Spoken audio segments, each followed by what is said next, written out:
Hi everyone, welcome and thank you for joining me. I will be presenting my case presentation on Samsung. For your convenience, I have included a handout to highlight key points during the presentation.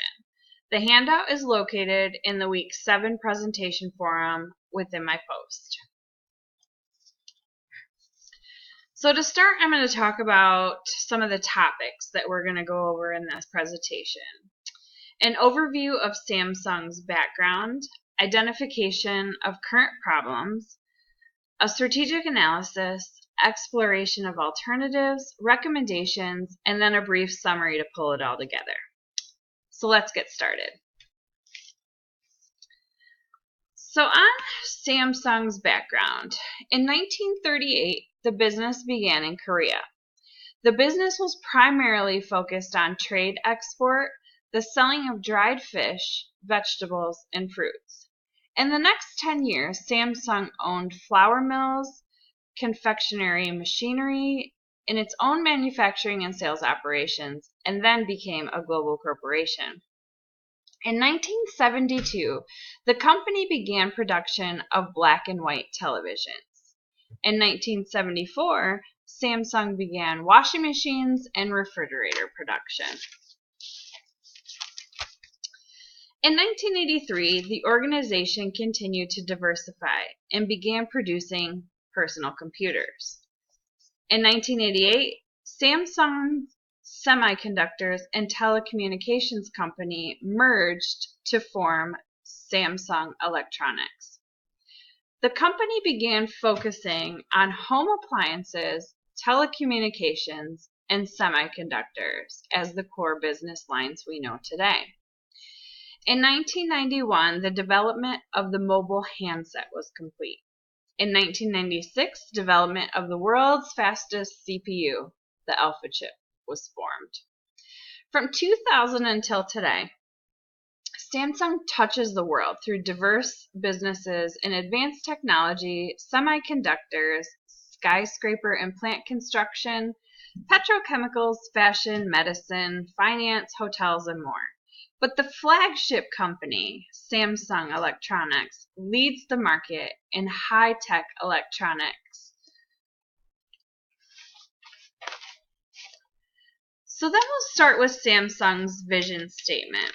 Samsung is dedicated to developing innovative technologies and efficient processes that create new markets, enrich people's lives, and continue to make Samsung a digital leader. Samsung also values its people.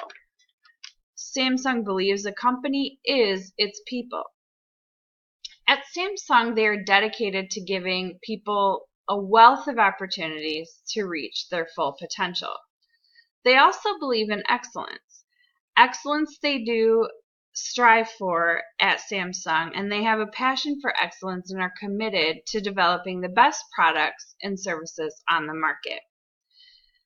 They also value change. Change is constant. It makes innovation a critical mission for survival. Samsung prides itself on anticipating market needs and demands. They also value integrity. Samsung values operating in ethical ways. The organization has a strong moral compass to ensure fairness, respect for all, and transparency. They also believe in co-prosperity. Samsung is a socially and environmentally responsible corporate citizen around the globe. So the problem identification. The growth of the smartphone market has slowed. Competition of major products has intensified. And Samsung is also experiencing companies that are armed with content, services, and internet are creating new businesses and emerging as strong competitors. So to go over the SWOT analysis of Samsung, their strengths are they're an international brand. They have a strong brand recognition. They have very capable leadership. They're committed to research and innovation. They have charity involvement. They're a hardware components company. They have a diverse product line, high profitability, and revenues. Some of their opportunities: growing demand for renewable energies, technology to lower production costs, and disposable income levels are rising. So their weaknesses: they are lacking in their own software capabilities, and sometimes too much product diversification can lead to brand dilution. The threats are the strong and powerful competition. Exchange rates and the currency fluctuation affected them this year.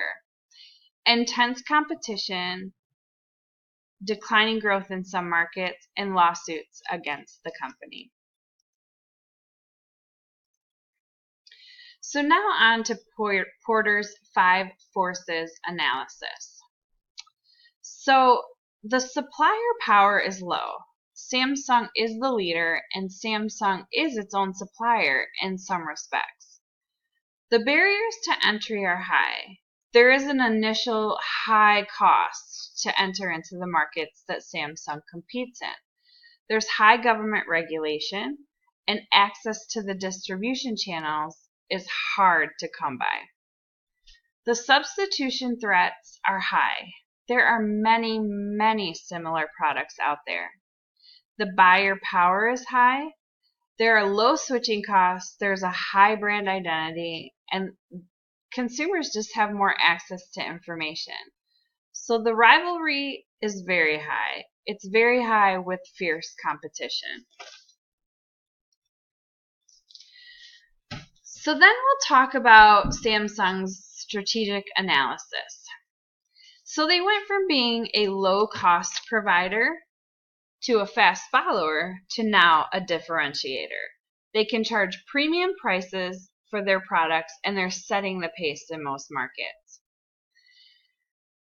They have improved earnings of the components business, so this includes the semiconductors and the displays. But for the memory business, Samsung continues to work toward improving earnings by reinforcing cost competitiveness by expanding leading-edge processes.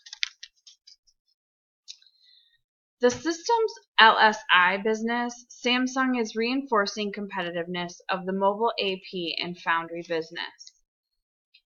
The display business, supply and demand is in imbalance, and the focus is on the cost efficiency. Expanding the OLED customer base is going to be critically important.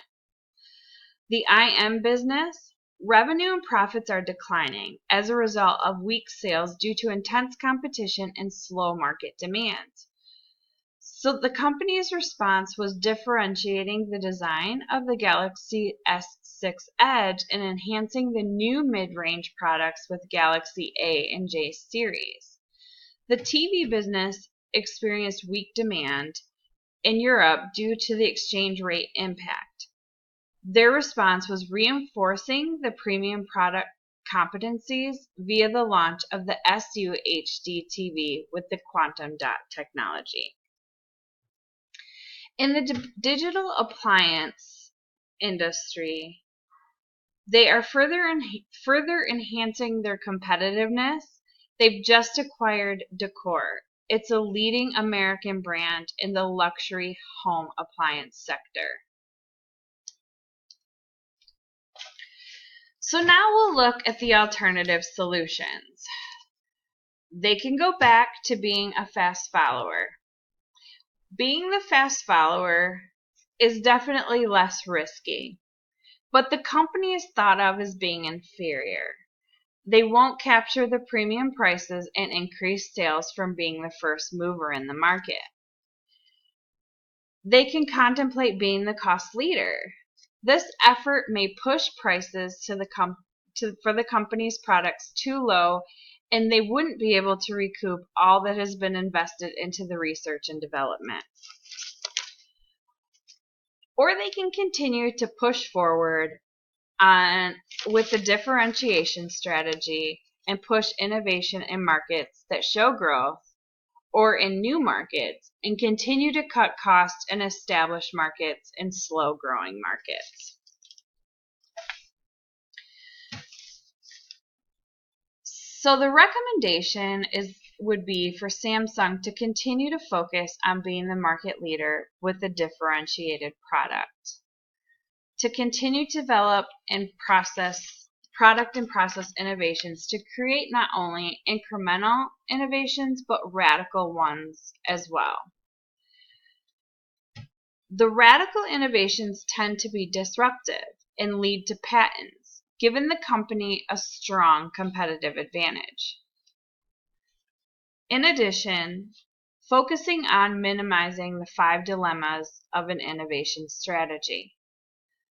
Samsung must develop a mechanism to determine what innovations will bear fruit, the seeds, and the innovations that should be ignored, the weeds.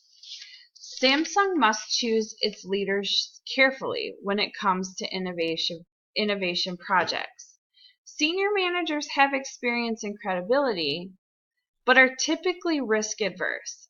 The mid-level employees may have more enthusiasm that's needed because they better understand how the innovation would solve the problem. Samsung must weigh the costs and benefits of hiring internal versus external staff. Internal staff better understands the culture but may lack the out-of-box thinking. Hiring external staff may give them access to fresh ideas, but it takes time to train them and bring them up to speed within the culture. It is the better idea when possible to build within your employees the capabilities versus relying on outside parties to collaborate on the innovation process. And also, incremental launches are less risky, but it can open the door for competitive responses. The preemptive launches, however, require considerable more resources. Developing managers and their innovation skills. Allow and encourage time for the managers to creatively think about the solutions and the current problems so they can develop the next best thing.